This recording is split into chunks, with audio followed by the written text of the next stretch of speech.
हम बैंक में पैसे जमा करने जाते हैं और कुछ समय बाद हम उसे निकालने जाते हैं, तब तक वो पैसे बढ़ चुके होते हैं। ये कैसे पॉसिबल है? ये पॉसिबल है इंटरेस्ट से। लेकिन ये बैंक क्या अपनी जेब से पैसे देती है? वो हमें इंटरेस्ट कहाँ से लेके आती है?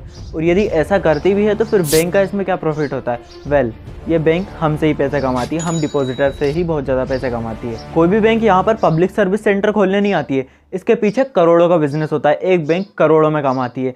इसके पीछे क्या बिजनेस मॉडल है, चलिए जानते हैं इस वीडियो में। तो चलिए जानते हैं उन मेन 3 तरीकों के बारे में जिनकी वजह से बैंक करोड़ों में पैसा कमाती है। Number 1, interest.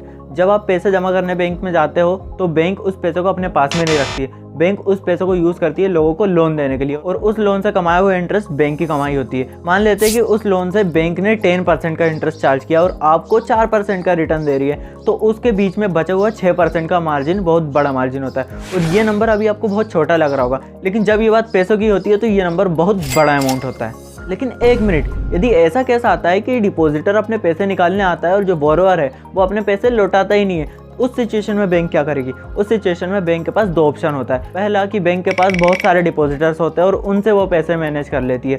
और सेकेंडली, बैंक्स का रूल होता है कि जो भी पैसे डिपॉजिटर बैंक में आकर जमा करता है उसका 10% बैंक को अपने लॉकर में रखना पड़ता है और बाकी का बचा हुआ 90% को इन्वेस्ट कर सकता है। इस सिस्टम को फ्रैक्शनल रिजर्व बैंकिंग कहते हैं और इससे वो पैसे मैनेज कर लेते हैं। और बैंक और भी कई सारे तरीके से पैसे कमाती है। मान लेते कि आपने जो पैसे जमा किए उसके 10% बैंक ने अपने पास रख लिया, बचे हुए 90% को वो इन्वेस्ट करती है और वो लोगों को लोन देती है उन्हीं पैसों से। और वो लोन अलग अलग टाइप के होते हैं, जैसे car loan, home loan, education loan, business loan, जिसे कॉर्पोरेट लोन भी कहा जाता है। और इन सब में सबसे ज़्यादा बैंक पैसे कमाती है कॉर्पोरेट लोन से, क्योंकि कॉर्पोरेट लोन में बैंक कंपैरेटिवली सबसे ज़्यादा इंटरेस्ट रेट चार्ज करती है।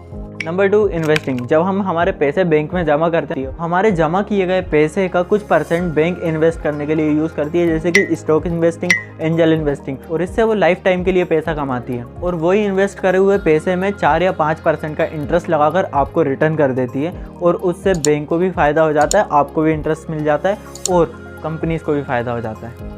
Number 3, services. ये बैंक अपने कस्टमर को अलग अलग टाइप की सर्विस देती है और उनका मन ललचाती है, ताकि जिससे और भी डिपॉजिटर आए और उनका बिजनेस बनता रहे। और फिर उन डिपॉजिटर्स को भी वो अलग अलग टाइप की सर्विस देती है, जैसे कि mutual fund, stock broking, insurance और क्रेडिट कार्ड। और इन सर्विसेज के थ्रू भी बैंक बहुत पैसा कमाती है। और यदि आपको जानना है कि इन सर्विसेज के थ्रू पैसे कैसे कमाती है, तो उसके लिए भी हम स्पेसिफिक वीडियो लेके आएंगे। Let us know in the comment below. और हाँ, क्रेडिट कार्ड के बिजनेस मॉडल के ऊपर भी हमने वीडियो बनाया, तो आई बटन पे टैप करके वो वीडियो जरूर देखिए। तो इन 3 तरीकों से बैंक पैसा कमाती है। Let me review them. Number 1, loans, number 2, investing, number 3, services.